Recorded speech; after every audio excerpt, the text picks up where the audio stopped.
ಎಲ್ಲರಿಗೂ ನಮಸ್ಕಾರ. ಭಗವದ್ಗೀತೆಯ ಇಂದಿನ ಸಂಚಿಕೆಗೆ ಎಲ್ಲರಿಗೂ ಸ್ವಾಗತ.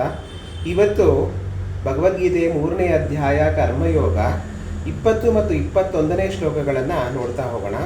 ಹಿಂದೆನೇ ಶ್ರೀಕೃಷ್ಣ ಹೇಳ್ದ, ಆ ಅನಾಸಕ್ತಿಯಿಂದ ಕೆಲಸವನ್ನು ಮಾಡಬೇಕು ಅಂತ. ಅನಾಸಕ್ತಿ ಅಂದರೆ ಏನಪ್ಪ ಅಂದರೆ, ಕೆಲಸದ ಬಗ್ಗೆ ಅನಾಸಕ್ತಿ ಅಲ್ಲ, ಕೆಲಸದ ಬಗ್ಗೆ ಆಸಕ್ತಿ ಇರಬೇಕು. ಕೆಲಸದ ಫಲದ ಬಗ್ಗೆ, ಕೆಲಸದಿಂದ ಮಾಡೋ ಫಲದ ಬಗ್ಗೆ ಅನಾಸಕ್ತಿ ಹೊಂದಿರಬೇಕು. ಯಾವಾಗಲೂ ನಿನ್ನ ಫಲಾಪೇಕ್ಷೆ ಇಟ್ಕೊಂಡೇ ಕೆಲಸ ಮಾಡಿದ್ರೆ ಅದು ಸರಿ ಹೋಗಲ್ಲ. ನಿನ್ನ ಕೆಲಸವನ್ನು ನೀನು ಮಾಡಬೇಕು, ಫಲವನ್ನು ದೈವ ಇಚ್ಛೆಗೆ ಬಿಡಬೇಕು. ನೀನು ನಿನ್ನ ಧರ್ಮದ ಪ್ರಕಾರ ಕೆಲಸವನ್ನು ಮಾಡ್ತಾನೇ ಇರಬೇಕು. ಎಲ್ಲ ಪ್ರಪಂಚದಲ್ಲಿ ಎಲ್ಲ ಒಂದು ಕಣಗಳು ಕೆಲಸದಲ್ಲೇ ಇರುತ್ತೆ, ಯಾವುದು ಸುಮ್ಮನೆ ಇರಲ್ಲ ಅಂತ ಇಷ್ಟೆಲ್ಲ ಶ್ರೀಕೃಷ್ಣ ಹೇಳ್ತಾನೆ. ಮುಂದೆ ಅದನ್ನೇ 20ನೇ ಶ್ಲೋಕದಲ್ಲಿ ಶ್ರೀಕೃಷ್ಣ ಹೇಳ್ತಾನೆ, ಕರ್ಮಣ್ಯೈವ ಹಿ ಸಂಸಿದ್ಧಿ ಮಾಸ್ಥಿತ ಜನಕಾದಯ ಲೋಕ ಸಂಗ್ರಹಮೇವಾಪಿ ಸಂಪಶ್ಯನ್ ಕರ್ತುಮರ್ಹಸಿ ಅಂತ ಶ್ರೀಕೃಷ್ಣ ಹೇಳ್ತಾನೆ. ಅಂದ್ರೇನು ಅಂದರೆ, ಕರ್ಮಣ್ಯೈವ ಹಿ ಸಂಸಿದ್ಧಿ, ನೀನು ಕೆಲಸ ಮಾಡೋದ್ರಿಂದನೇ ನಿನಗೆ ಸಿದ್ಧಿ ಉಂಟಾಗೋದು.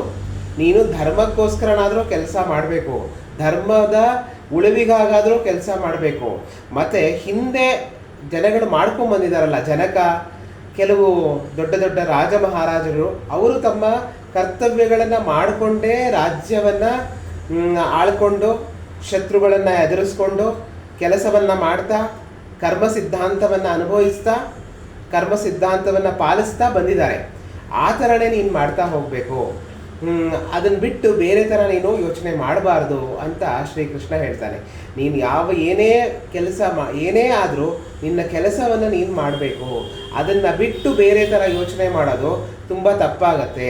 ಲೋಕ ಸಂಗ್ರಹಮೇವಾಪಿ ಅಂದರೆ ಲೋಕ ಸಂಗ್ರಹ ಅಂದರೆ ಈ ಜಗತ್ತಿನ ಉಳಿವಿಗಾಗಾದರೂ ಕೆಲಸ ಮಾಡಬೇಕು, ಧರ್ಮದ ಉಳಿವಿಗಾದರೂ ನೀನು ಯೋಚನೆ ಮಾಡಿಕೊಂಡು ಕೆಲಸ ಮಾಡ್ತಾನೆ ಇರಬೇಕು ಅಂತ ಶ್ರೀಕೃಷ್ಣ ಇಲ್ಲಿ ಹೇಳ್ತಾರೆ. ಅದನ್ನೇ 21ನೇ ಶ್ಲೋಕದಲ್ಲಿ ಹೇಳ್ತಾ, ಯದ್ಯದಾಚರತಿ ಶ್ರೇಷ್ಠ ತದೇವೇತರೋ ಜನ ಸ ಯತ್ ಪ್ರಮಾಣಂ ಕುರುತೆ ಲೋಕಸ್ತದನು ವರ್ತತೆ ಅಂತ ಶ್ರೀಕೃಷ್ಣ ಹೇಳ್ತಾನೆ. ಅಂದರೆ ಯದ್ಯದಾಚರತಿ ಶ್ರೇಷ್ಠರಾಗಿರ್ತಕ್ಕಂಥವರು, ಮುಖಂಡರಾಗಿರ್ತಕ್ಕಂಥವರು, ಯಾರು ಮುಖ್ಯಸ್ಥರಾಗಿರ್ತಾರೋ ಅವ್ರನ್ನ ಜಗತ್ತು ನೋಡ್ತಾ ಇರತ್ತೆ, ಅವರು ಮಾಡ್ದಂಗೆ ಮಾಡ್ತಾ ಇರತ್ತೆ. ಅವರು ಸರಿಯಾಗಿ ಕೆಲಸವನ್ನು ಮಾಡಬೇಕು. ಅವರು ಎಲ್ಲೂ ತಪ್ಪುಗಳನ್ನು ಮಾಡೋಕ್ಕೆ ಹೋಗಬಾರ್ದು. ಅವರು ತಪ್ಪುಗಳನ್ನು ಮಾಡೋಕ್ಕೆ ಶುರು ಮಾಡಿದ್ರೆ ಲೋಕನೂ ಅದನ್ನು ಅನುಸರಿಸೋಕ್ಕೆ ಶುರು ಮಾಡಿಬಿಡತ್ತೆ. ಅದನ್ನು ಯಾಕೆ ಇಲ್ಲಿ ಹೇಳ್ತಾನೆ ಅಂದರೆ, ನಿನ್ನನ್ನು ಜಗತ್ತೇ ನೋಡ್ತಾ ಇದೆ. ಅರ್ಜುನನ ಮೇಲೆ ಇಡೀ ಜಗತ್ತೇ ನಿಂತಿದೆ, ನೋಡ್ತಾ ಇದೆ. ಏನು ಮಾಡ್ತಾನೆ ಅವನು, ಹೆಂಗೆ ಯುದ್ಧ ಮಾಡ್ತಾರೆ, ಪಾಂಡವರು ಹೆಂಗೆ ಯುದ್ಧ ಮಾಡ್ತಾರೆ, ಯಾರು ಗೆಲ್ತಾರೆ, ಅದನ್ನು ಇಡೀ ಜಗತ್ತೇ ನೋಡ್ತಾ ನಿಂತಿದೆ. ನೀನೇನೋ ತಪ್ಪ ದಾರಿಲಿ ಹೋಗ್ಬಿಟ್ಟು ಈಗ ಯುದ್ಧ ಬಿಟ್ಟು ಹೊಟ್ಟೋದ್ರೆ ಇಡೀ ಜಗತ್ತೇ ಅದನ್ನು ಸರಿ ಅಂತ ಅನ್ಕೊಂಡ್ಬಿಡುತ್ತೆ. ಯಾಕೆಂದರೆ ಅರ್ಜುನನೇ ಮಾಡಿದ, ಇನ್ನು ನಮಗೇನು, ಅರ್ಜುನನೇ ಮಧ್ಯದಲ್ಲಿ ಯುದ್ಧ ಬಿಟ್ಟು ಹೊಟ್ಟೋದ ನಮಗೇನು ಅನ್ನೋದು ಶುರು ಆಗ್ಬಿಡುತ್ತೆ. ಹಾಗಾಗಿ ನೀನು ಅತ್ಯಂತ ಶ್ರೇಷ್ಠ, ನೀನು ನಾಯಕ, ನೀನು ಸರಿಯಾಗಿ ಕೆಲಸಗಳನ್ನು ಮಾಡಬೇಕು. ನೀನು ನಿನ್ನ ನಡವಳಿಕೆಯನ್ನು ಇಡೀ ಜಗತ್ತೇ ನೋಡ್ತಾ ಇರತ್ತೆ. ಆದ್ದರಿಂದ ನಿನ್ನಲ್ಲಿ ಏನಾದರೂ ತಪ್ಪುಗಳನ್ನು ಕಾಣ್ರೆ ಇಡೀ ಜಗತ್ತೇ ಅದನ್ನು ಮಾತಾಡೋಕ್ಕೆ ಶುರು ಮಾಡುತ್ತೆ, ಅದನ್ನು ಪಾಲಿಸೋಕ್ಕೆ ಶುರು ಮಾಡಿಬಿಡ್ತಾರೆ. ಅವರೇ ಹಂಗೆ ಮಾಡಿದ್ರು ನಮಗೇನು, ಅವರೇ ಹಂಗೆ ಮಾಡಿದ್ರು ನಮಗೇನು ಅಂತ ಶುರು ಆಗೋಗುತ್ತೆ ಅಂತ ಶ್ರೀಕೃಷ್ಣ ಹೇಳ್ತಾನೆ. ಆದ್ದರಿಂದ ಶ್ರೇಷ್ಠರಾಗಿರ್ತಕ್ಕಂಥವರು, ನಾಯಕರಾಗಿರ್ತಕ್ಕಂಥವರು ಅತ್ಯಂತ ಶ್ರೇಷ್ಠವಾದ ಕೆಲಸಗಳನ್ನು ಯಾವಾಗಲೂ ಮಾಡ್ತಾ ಇರಬೇಕು. ಅವರು ತಮ್ಮ ನಡೆ ನುಡಿಯಲ್ಲಿ ಸರಿಯಾಗಿ ಪಾಲನೆ ಇರಬೇಕು. ನ್ಯಾಯವಾದ್ದನ್ನು ಸರಿಯಾದದ್ದನ್ನೇ ಪಾಲನೆ ಮಾಡಬೇಕು. ಈಗ ನಮ್ಮ ಮುಖ್ಯಮಂತ್ರಿಗಳಾಗಿರ್ಬೋದು, ಪ್ರಧಾನಮಂತ್ರಿಗಳಾಗಿರ್ಬೋದು, ಯಾರೇ ಆಗಿರ್ಬೋದು, ಮಂತ್ರಿಗಳಾಗಿರ್ಬೋದು, ಎಲ್ಲರೂ ನಾವು ನೋಡ್ತಾ ಇರ್ತೀವಿ.